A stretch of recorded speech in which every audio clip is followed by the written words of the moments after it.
Well, officially, hello. I'm Drew Elliott, the director for the Champion Society at the National Park Foundation. Thank you for joining the conversation today. There are so many of you tuning in from all across the country. And thank you for supporting future park explorers and our national parks through the National Park Foundation. Your commitment to these beautiful spaces resulted in $110 million going back into the parks this past year. That's a monumental impact made possible by over 270,000 donors. Thank you. And now, to keep us moving to what you're all here for, it is my pleasure to introduce Don Rodney, the Chief Executive Affairs Officer for the National Park Foundation. With more than 30 years of experience transforming mission-driven businesses, with most of those at National Geographic, Don leads the NPF teams who share with the world the wonders of our national parks and the impact made possible because of your generosity. Welcome, Don. Thank you so much, Drew, and welcome to everybody in our audience. We've had more than 1,700 people actually register for this event. It is our largest event ever. I'm going to give credit to Mr. Andy Katz for being the big draw here. We're going to have an incredible conversation today, and I'm really excited to be welcoming everybody in the audience. We've got, as Drew said, the Champion Society. We have some of our corporate partners like Danaher and Winnebago. We have many, many individuals who are just really passionate and committed to protecting our national parks and ensuring that they are here forever and for everyone. So let's get going. First, let me introduce you to AJ Grant. AJ is a board member of the National Park Foundation. She is an amazing communicator. She has spent more than 30 years really as a pioneer in the environmental communication business. She is what I would call a maestro of words. She is my inspiration, my mentor, and I'm so thrilled that she's here with us today. Well, thanks, Dawn. And what a privilege to be here with so many other fellow NPF supporters, park lovers, and talking about two of my favorite topics, art and parks. I love it. Thanks, AJ. It's a good news moment for the day. And also, truth be told, origin story, I've known Andy since we were pups. Way back when, and he was a photographer and I was in the advertising world, just to set up. And now we circle back decades later, still doing things we love, but now in the parks. Thanks so much, AJ. I know you were pups for sure. Andy, we're so thrilled to have you here. I've gotten to know you over the last, 6 or 7 months since we started working together on your incredible book. We were very honored to have Will Shafroth, who's our president and CEO, write the foreword for this beautiful new book that you have, A Walk in the Park. But you have been behind the lens since you were a child, really traveling across the world, capturing incredible images of both people and places. I know also, I have to share with everybody that you are also a wine lover and have spent time in Burgundy and Bordeaux and the California wine country, and you even have a winery with your son. I can't wait to talk to you. I know everybody is here and wants to hear your secrets and just hear your story. So we're thrilled you're here, and welcome, Andy. Thank you so much. And AJ, we are still pups, by the way. Forever. Forever, for sure, for sure. Well, before we get started diving into the conversation that we want to have today, we want to take a moment, a Zen moment, a quiet moment for everyone in the audience to enjoy the photographs and the images that Andy took during his 3-year journey in capturing national parks. So I'm going to turn it back over to the team at the National Park Foundation and give us a quiet moment to enjoy these beautiful, beautiful, breathtaking photographs.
You team so much for that.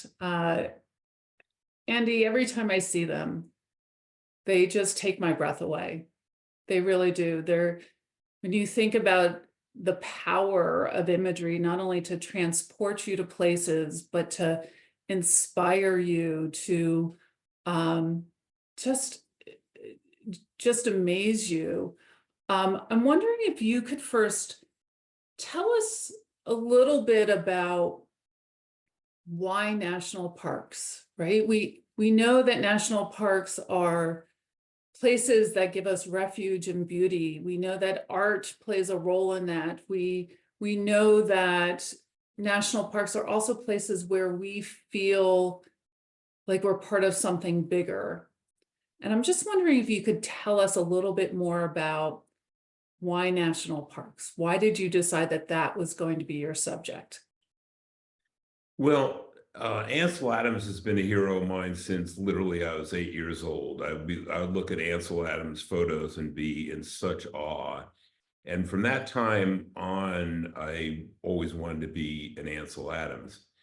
COVID hit, in the beginning of my career, I spent a tremendous amount of time internationally, but not that much time in the United States. I mean, I've been all over Africa, been all over other countries, but embarrassingly not as much in the United States. So COVID hit, and I decided I was going to do a book. I've been doing this for over 50 years, a book of my work. So day one is, oh, I'm getting all my stuff together. This looks good. This looks good.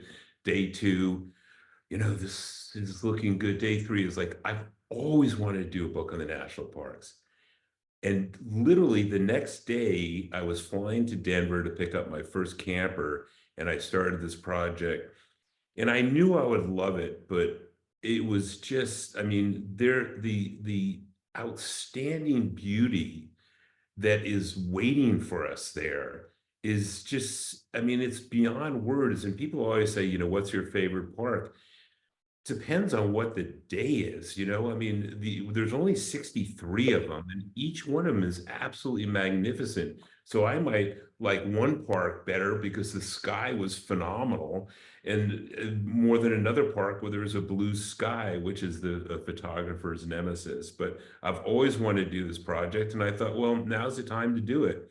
And the contrast from being in an apartment and, people my age worrying about serious situations with health and COVID to out in literally hugging trees.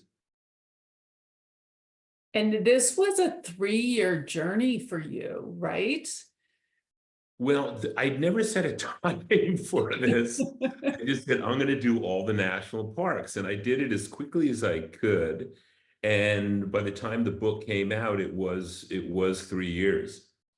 That's amazing. AJ, I want to talk to you a little bit about, you are such a passionate advocate for nature and the outdoors and our national parks. What inspires you about national parks? Oh my God, I'm like a kid in a candy shop. Between the historic treasures that we steward or the gramscapes that Andy has photographed, it's really amazing and inspiring that people were visionary and bold enough originally to set them aside. That still amazes me. And bottom line, these gramscapes we call national parks today are really beyond words and in beauty and scale. And it's a thing that actually truly unites us. in this country and offers each one of us a place to have a life-altering experience of some sort, big, small. And it's actually fascinating being on the National Parks Foundation board, because as many of you know who are listening here, serving on the board is an administrative presidential appointment. So that means there are folks from all different parties and persuasions. But the amazing thing is, while we might disagree on things in life, and as we're in the room talking about things, the importance of the national parks elevates our whole discussions, and our role in preserving and enhancing parks is a unifying element. And in many ways, the National Parks Foundation board is a microcosm of the world. And if we could all have this one inspiring big element like the national parks, the world would seem to be much better off. And thank goodness we have the national parks. AJ, do you have a favorite national park? It depends, as Andy said, on the flavor of the day. There are a few. I'm an Alaska junkie, so I love the St. Elias National Park and the Kenai National Fjords, and the scale and scope of that is dwarfing. And for some reason, that makes me feel so comfortable just being a speck on this planet. So cool. So cool. Andy, I want to talk to you about a little bit about your photographers. I am sure your photography. I'm sure that we have a lot of photographers in the audience. And I wanted to know that, you know, if you could describe what your process is in figuring out how to prepare for a shoot, what you're looking for when you're looking through that lens, you know, what do you go, wow, I got the shot? Well, you know, the good news is the beauty is there. You just have to find it. I guarantee you that any photograph I took, somebody else could take. It's just waiting for you. Now, there's a couple of steadfast rules. One is, unfortunately for photographers, there's only two wonderful times of light, and that is very early morning, which could be 5 o'clock in the morning, and late when the sun is setting. So in order to get great photos, you really have to shoot in those two times.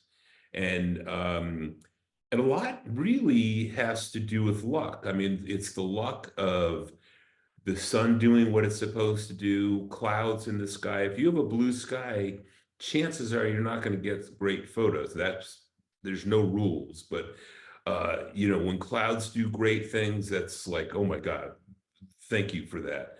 So you know, it's you know, a lot of it's luck, but the harder you work, the luckier you get. And you know, if you keep on going back, you find a place that you go, this is absolutely spectacular. In the national parks, oh my gosh, you just have to turn around and it's absolutely spectacular. So my suggestion is find something that you really like, and the light might not be perfect where it is now, but you could look at it and go, at 5 o'clock tomorrow morning, the sun's going to be coming up here and it's going to be magnificent, and you're going to surprise yourself. You'll come home with just absolutely extraordinary pictures. One of the things I love about your images, Andy, is that there's a unique perspective to a lot of them. Sometimes it's a reflection in the water. Sometimes it's looking up through the light coming through the trees. What kind of draws you to change your perspective or where you're pointing the lens? Well, I'd like to tell you a story about, you know, these incredible climbs that I took, and I had to wrestle bear to get there, and, you know, but the truth of the matter is my right knee was completely trashed. I've got a metal knee now. So there was really no place that I did some serious hikes. I would say 90, well, maybe not 90, but 80% of the places I shot from were probably wheelchair accessible, or pretty close to being wheelchair accessible.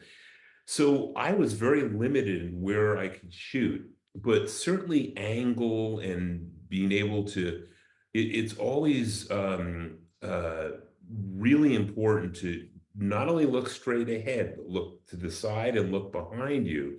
And there was a photograph in there that I took where there's a moon coming through these cactus, and I was looking the other way, and I turned around, I went, oh my God, there's the moon.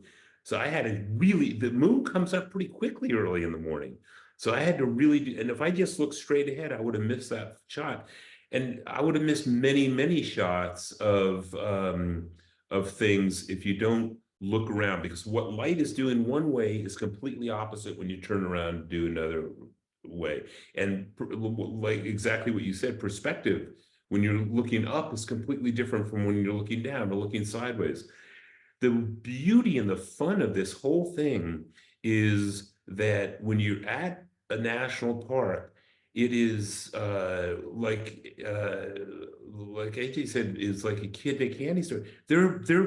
There's beauty everywhere. And you take your camera and just have fun and enjoy it and take deep breaths and just love and even though I couldn't climb very much, and even though this is a very crowded time for the national parks because of COVID, I always had an opportunity to be by myself, which is a really wonderful thing to say of how these parks are organized, that you could always be by yourself if you want to. And that's a very powerful thing in this day and age. And I love that you got into the parks, but you didn't hike deep into the parks and you were still able to find that solace, those opportunities to be by yourself. That's really, I think, really amazing, really amazing. Andy, your photographs are really breathtaking. So actually, this is a question more for AJ. Like I think about Andy captures these breathtaking moments, but if you could talk to us a little bit about a moment where maybe you had in a national park that really took your breath away. I think it goes back and relates to my time in Alaska. Wait a minute, I'll go back one step. 2 years ago, we were at Yellowstone, and I don't know how many of you have gone to see the Old Faithful in your time. We always go to national parks. I'd never seen it. And I was transported to being 10 years old. I was so full of glee and wonder. That was one of the most amazing, surprising things that occurred recently. And if I just go back to where the jaw-dropping experience of been, and sometimes it's like Andy says, you can have it in just approaching and not even going in too deep into these national parks. On the other hand, the depth of these national parks is incredible. The size, the scale. If you go up to the St. Elias, Wrangell St. Elias range, it's huge and dwarfing. And coming from Colorado, we have spectacular scenery here and beautiful national parks and Rocky Mountain National Park here. And I always thought Colorado seems like it's in a shoebox compared to Alaska. And you go up to Alaska and it's just sprawling, and the jaw-dropping nature that exists there. But there's an intimacy that's also there. So you could see a tiny little tundra flower and get lost in that for a moment, and then look up at the Chugach Range, covered and draped with snow. So for me, that juxtaposition is one of the jaw-dropping things. And I think that's what you capture so well, like your sand dunes photo of that little sprout, that little plant in the middle of the dune, Andy. That to me says it all, the huge expanse, but the focus on one little thing. That's the experience that, and it takes my breath away. That's amazing. Andy, you mentioned Ansel Adams as a inspiration for yourself. Are there other people who inspire you? Are there other artists? Are there, well, I didn't even mention in your introduction that you spent quite a bit of time in the music industry, and a lot of your photographs are on covers of albums. Are there other artists out in the world that truly inspire you and feed your creativity? Absolutely. Anytime I travel to any city, I'm always going to the museums and in awe of, I would love to be a painter because I could sleep till 9 in the morning. Because I could do that morning glow with a yellow paper, but I have no talent in that whatsoever. So I'm taking pictures. But there's been so many. The first person that really inspired me to be a photographer was a photographer named Joseph Karsh, who was a portrait photographer. And this is when I was 8 years old, and my father brought home this book by Joseph Karsh. Now, he did not do landscapes, he did portraits, but he would use an 8x10 camera and contact sheets. The quality was unbelievable. And when I was 8 years old, I saw Hemingway's sweater, and I could almost touch the sweater. And I went, literally, I said, that's what I want to do when I grow up. I haven't grown up yet, but if I did, and that's the only thing that I've ever done in my life as a photographer. And it just clicked at a very early age. So, getting inspired, there's so many photographers out there: Paul Strand, Edward Weston, Eugene Smith. Oh, I could go on, but it just gives you tremendous inspiration. And, I think that I really hope that next year I'm going to be a much better photographer than I was last year. I mean, anytime in the arts, when you're satisfied with your work, hang it up. So I'm going to be much better next year. Is there a place that you haven't been that you want to go to take pictures? To capture, not even like, I feel like saying taking pictures is like so diminishing your work. No. Capture. Great. I love pictures. You can call them, pictures is exactly what they are. I've been to quite a bit of Africa, but there's a lot of Africa that I haven't gone to. That's probably the continent of choice now. But I'm just so, the national parks have just turned me on to how absolutely magnificent this country is. And what AJ said too, and I think, Don, you were saying that it takes politics out of it. You're in the national park, you don't see people arguing.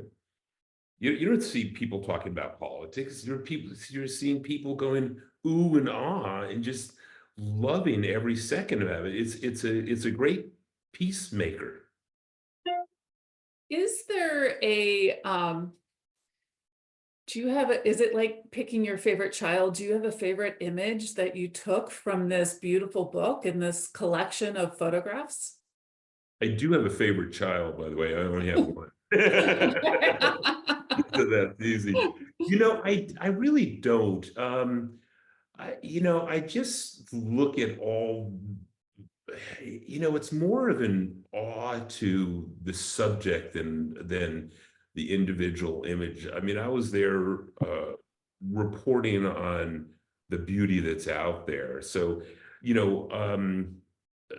I just look through the book and, generally when I've done 15 books, and this is the first one that I've done that I was really, really excited about.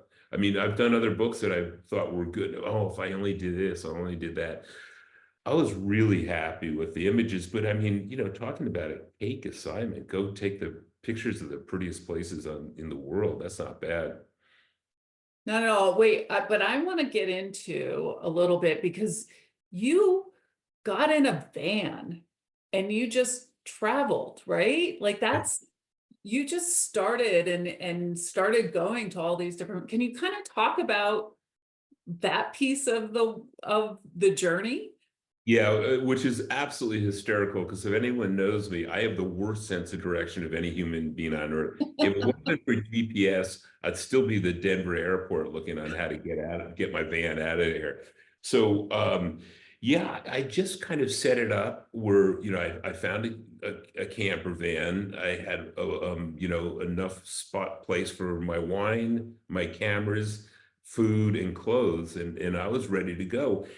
And I've never done this before, and I wasn't positive that I was going to love it. I was pretty sure, but it immediately clicked with me. It was a much easier way than going to a hotel, much easier, because you could get to an area really early and you can stay really late without worrying about getting back and forth to hotel. So the van life, photographing landscapes, is just absolutely ideal. That's awesome. AJ, Yes. I would love, here it comes, AJ, here it comes. No, I would love to hear a little bit more from you about the power of imagery and the power of art. We really didn't talk about kind of that history of art from, of national parks and what that can do. Can you talk to us a little bit about that?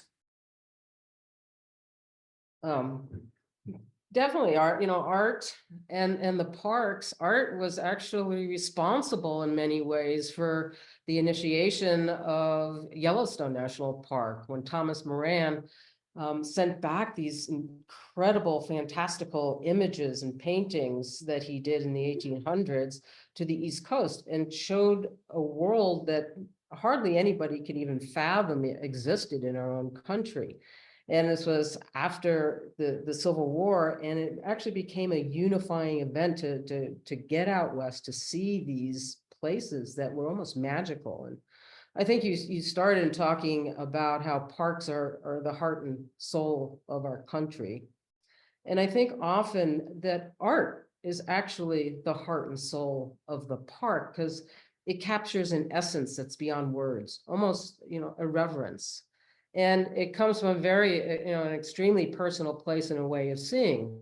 And whether it's through Andy's lens or a Beardstadt or whomever the artist is, there's a transformational magic that seems to have happened. And even the powerful weavings and paintings of our tribal artists, it all somehow brings the story of the parks to life without words.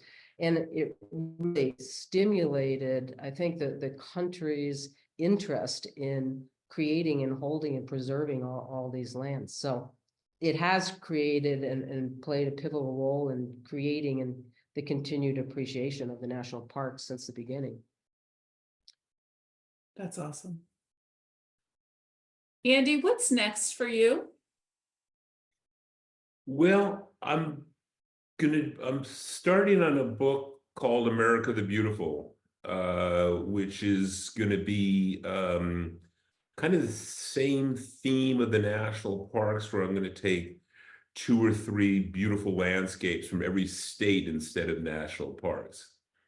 But if I'm close to a national park, I guarantee I'm gonna be there for a couple of days.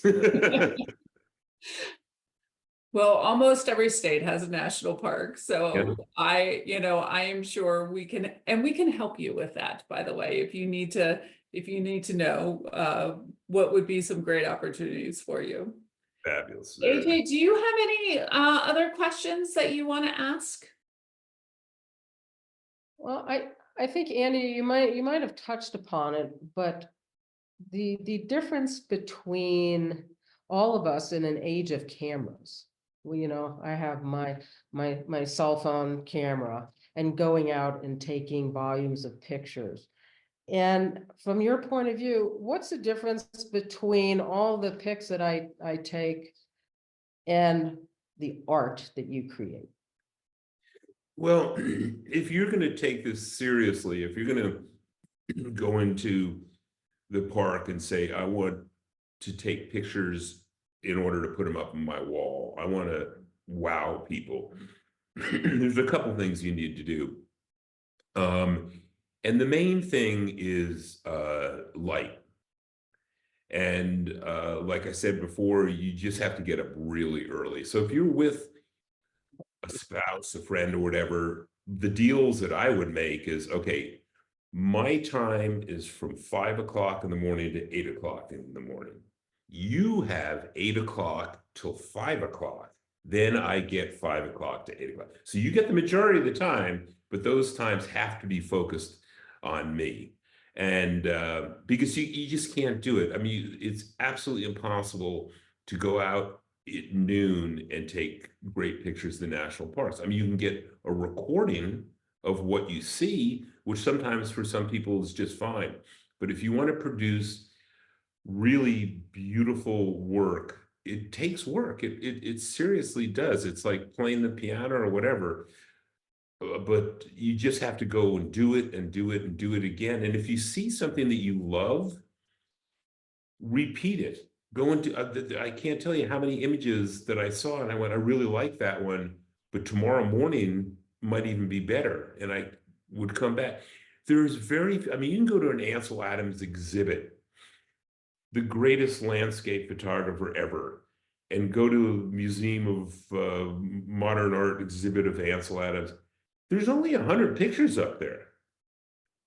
This guy lived for a long time. It's not an easy thing to take. Landscape photography is really, really hard. And you just have to click on all cylinders. I have one other question. Andy, I want to know, what is the one piece of equipment that you can't live without out in the field?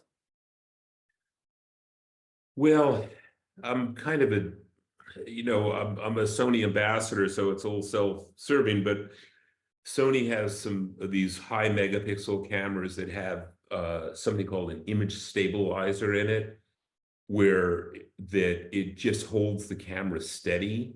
So it gives you tremendous, tremendous freedom of shooting. In the old days, you had to have these big tripods, and I would always shoot medium format camera because I didn't like the quality of 35mm film. These new cameras, the quality is absolutely extraordinary. These megapixels are huge, and don't get crazed with equipment. I mean, I see, oh my gosh, the equipment that I've seen in national parks is hysterical.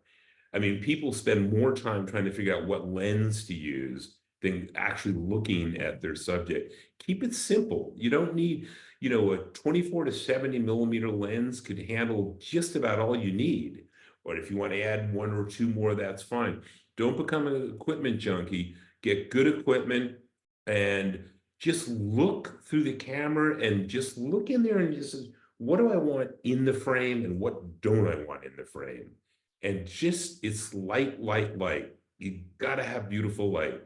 And if you put this effort into it, I think when you get home, you're gonna go, wow, this really works. These are actually beautiful. Thank you for that. All right, we're going to take a pause and go back to Drew, everybody. And Drew has some questions from the audience that we are going to answer for everybody. Drew, are you going to come back to us? Yes, thank you. So yes, we received an incredible number of questions from all of you, both before this and during this conversation. So we've pulled together some of the top themes. Please still submit those through the Q&A, and we'll do our best to get to as many as possible. But this first one is for you, Don. So we got this a lot. So how can we balance new and growing crowds who are trying to capture these magnificent places with the overcrowding issues happening at some of our national parks? Drew, thank you. That is such a great question. It is always a challenge for all of us, and especially the National Park Service, to really ensure that these national parks are accessible to everybody, but also be able to protect these parks to ensure that they're here forever, right? We want these places for our grandchildren and our grandchildren's to be able to enjoy. The reality is that visitation to parks is huge. We had in 2022, 312 million people visited national parks. That visitation is expected to grow to 500 million in 2050.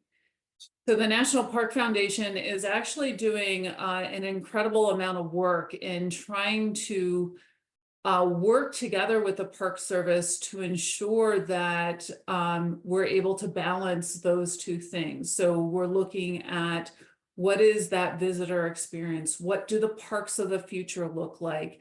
How do we use and leverage technology to be able to manage visitations? How are we making sure that the parks and the visitor centers are available and accessible in the ways that they should be and could be? I do have to put in a plug because our partner LL Bean has done an incredible amount of support, as along with a lot of the donors on this call. To be able to do that kind of work, we have to be working now to figure out the solution, because it's only going to, become even a greater thing that we have to deal with in the future. So a lot of work is being done now, and just to answer it, it's really going to come down to rethinking the accessibility and rethinking and leveraging technology to be able to help us solve for this.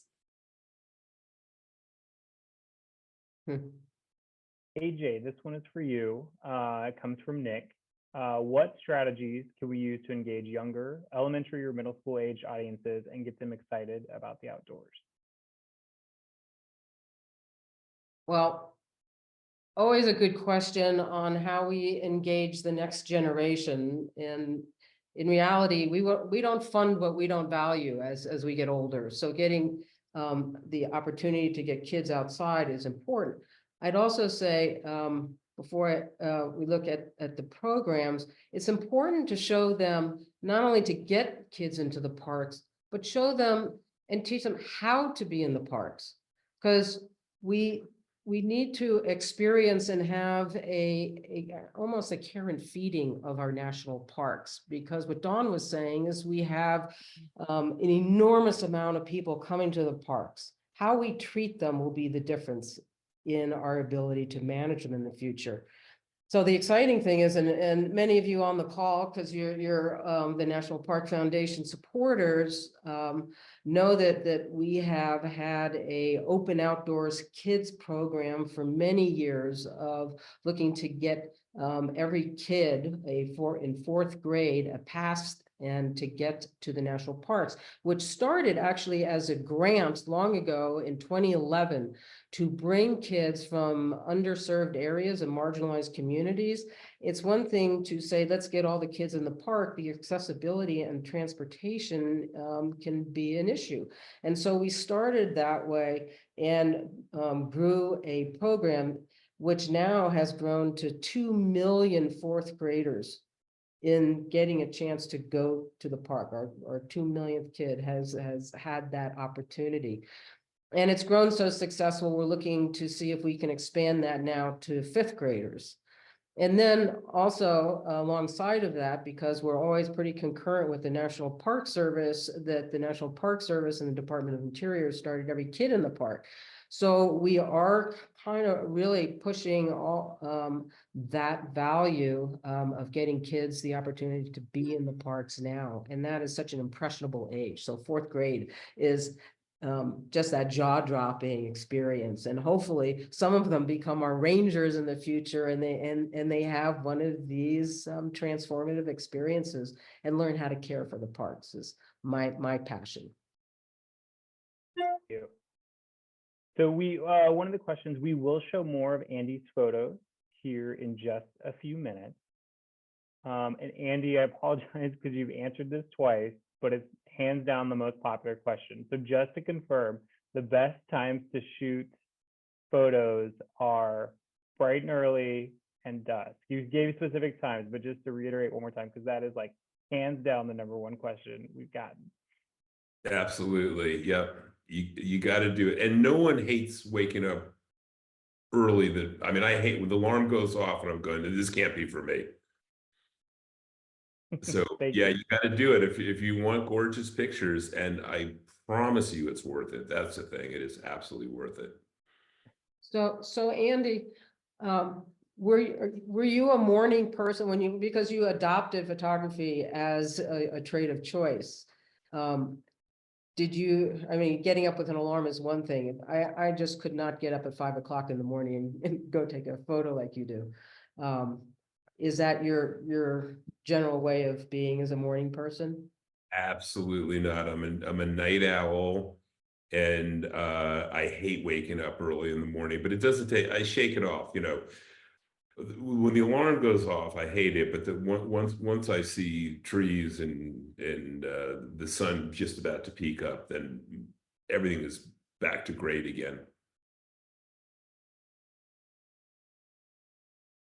AJ, this next one will be for you, from Kathy. What are the biggest sustainability challenges to our national parks, and are there programs being developed to ensure their continuity? Well, that's a huge question, like it is in the rest of the world. And, sustainability, as we know, is not kind of a push of the button thing, but it's a shift in trajectory and a change in behavior and systems. And that's a long-term thing. And thank goodness many of our sponsors here and Subaru and Winnebago, all we're benefiting from their expertise and their ability to weigh in on these systemic changes and help. And so there are some things that most people will notice, everything from changing visitor centers to being LEED certified and zero impact, and also changing from diesel energy to solar powered, just on our visitor centers, and looking at how the big thing is, in the parks is waste reduction. And as we have our 320 million plus people coming in with plastic water bottles and all sorts of detritus and food waste, that since 2020, MPS has funded a lot of waste reduction programs with our sponsors. We've installed nearly 100 water refill stations, which is important, so people aren't taking plastic bottles, so we can reduce the waste and keep visitors hydrated at the same time. You cannot go through some of our big landscape areas in the Grand Canyon without your water. And as part of the Subarus of America's Don't Feed the Landfills initiative, MPF has helped Yosemite, Grand Teton, Denali, national parks, and divert over 18 million pounds of waste since 2015. So it's an ongoing program, really shifting the trajectory of our internal systems at the parks, and needs every one of us. It's not just somebody else doing it, it's actually all the park attendees. And we just have to supply and shift the opportunity for the systems, including EV charging centers, et cetera, so that we start to shift the sustainability level. Thank you. Andy, you talked about this a little bit, but can you share anything else, more insights into the equipment you use when you're capturing photos? Yeah, in this day and age, I mentioned a little bit, again, I'm a Sony ambassador, but all cameras are great. I prefer this one, but it allows you to take a very small amount of equipment. I can have one small camera bag where I have one body and two lenses, and that's really all I need. And I could, now that I've got a bionic knee, I can hike in the woods, and I could take that with me. And the weight is very, very light. They don't have mirrors in them anymore. They're called mirrorless cameras, and they're just fabulous. And the sensors are great. And to be honest, I used to teach technical photography and darkroom work and this and that. With the new cameras, the sensors are so incredibly good, and camera manufacturers make things much more difficult than they need to be. Because I would say 90% of the time you could put your camera on P or program or A of automatic and take a picture and you'll be just fine. They've got things where flower control, and it's there to confuse you. Keep it simple, go out, enjoy your subject, go when the light is beautiful, and just enjoy. And then, start off with P and then go to aperture control so you can understand what the aperture does, or shutter control so you can understand that. But the main thing is just go out there and have a great, great time, because if you do that, you'll go back and back and back. And if you enjoy yourself, you're going to get great pictures. One of the other themes of questions, how do you choose your photo? What happens after you shoot hundreds of photos? What's your process after that? Well, there's a lot of programs. I shoot what everyone, another thing suggests is RAW because it's more information. You can shoot a JPEG or a RAW. RAW is definitely the way what you want to do. And then you have to take a program and work on it. And a lot of people spend hours and hours on an image, and I spend a minute. You know, I'll if you shoot when the light is right, there's very little that you need to do with the camera, with the scan, the take.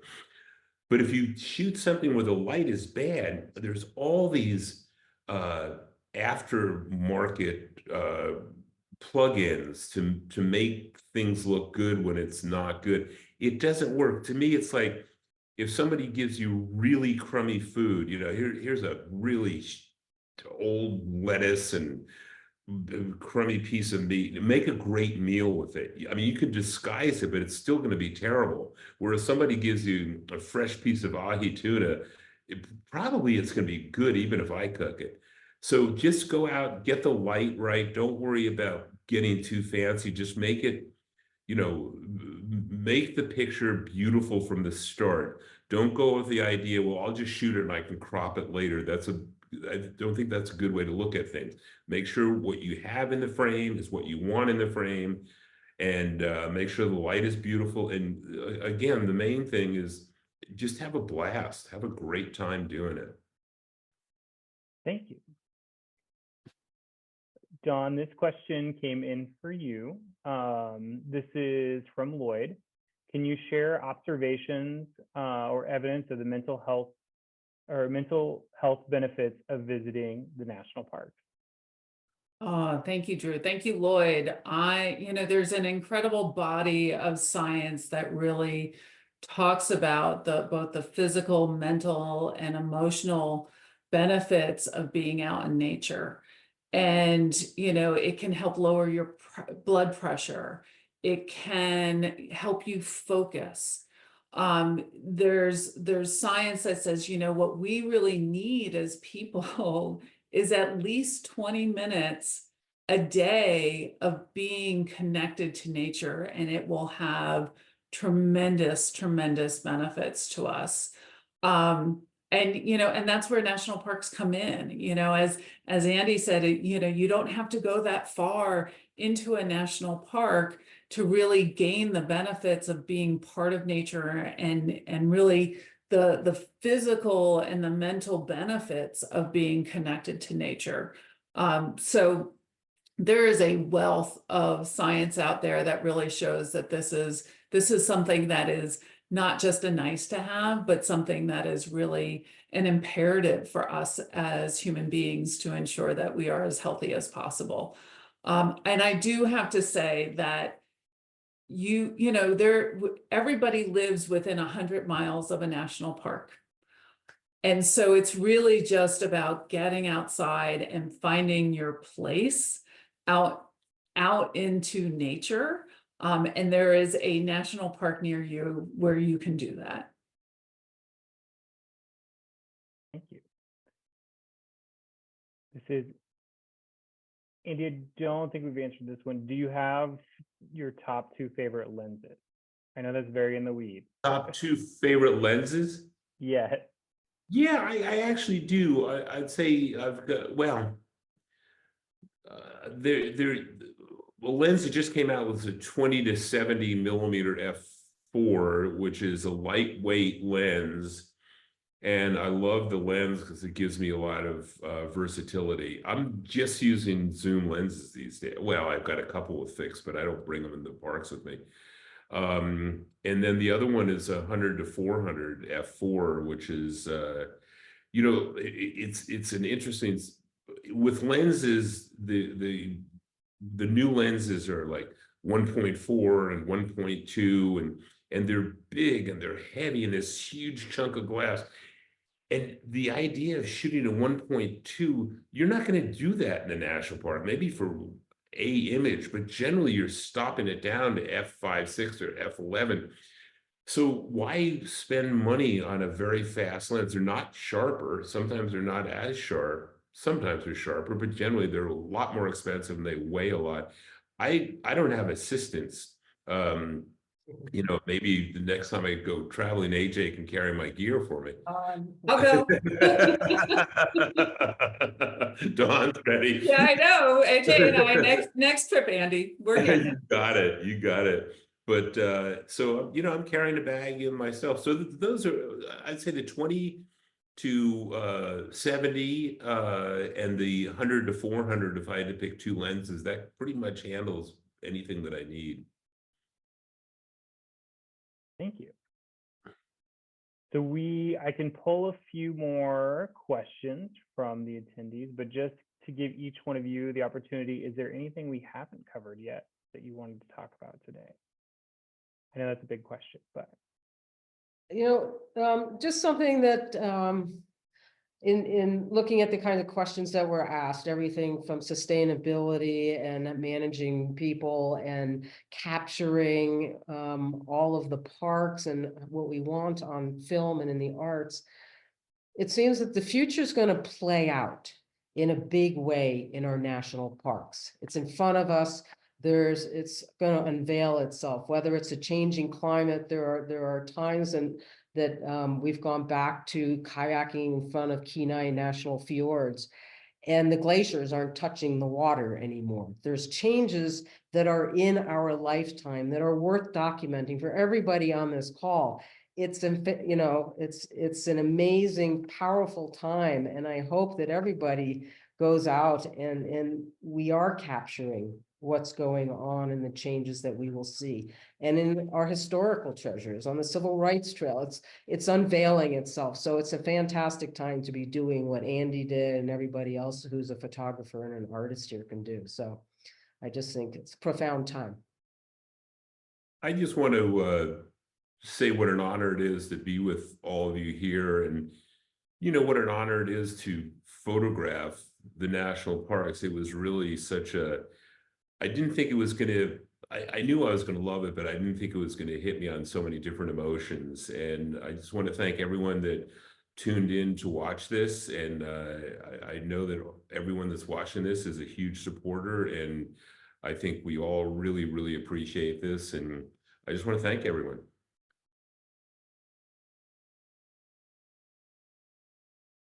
Well, I think that is a perfect segue to, I'm going to say one or two more things, and then we're going to get back to Andy's photos and close out reviewing those again, and we've added some more into the mix. We're so grateful that all of you could join us today. Each one of you is responsible for the adventures future explorers will have in our national parks. So from all of us today, a very heartfelt thank you. Following this, we'll share links if you would like to share the recording of this conversation with someone else. As well as in the chat, you'll find the link to Andy's book, A Walk in the Park. For the next 48 hours, Andy is graciously donating $30 from each book sale and $500 from each print purchase to the National Park Foundation. And we hope you've enjoyed this discussion and welcome your feedback and ideas on events you would love to see in the future. Our national parks do so much for us, from the inspiration we've just discussed to leading climate science and conservation efforts in the United States. National parks are incredible. Everybody on this call, we all feel that. And each of us is part of preserving and protecting these incredible places. So again, we'll close out with more of Andy's photos.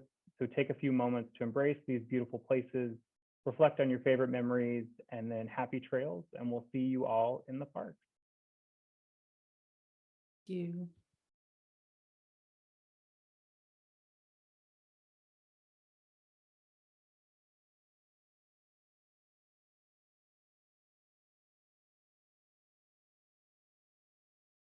Yeah. Oops.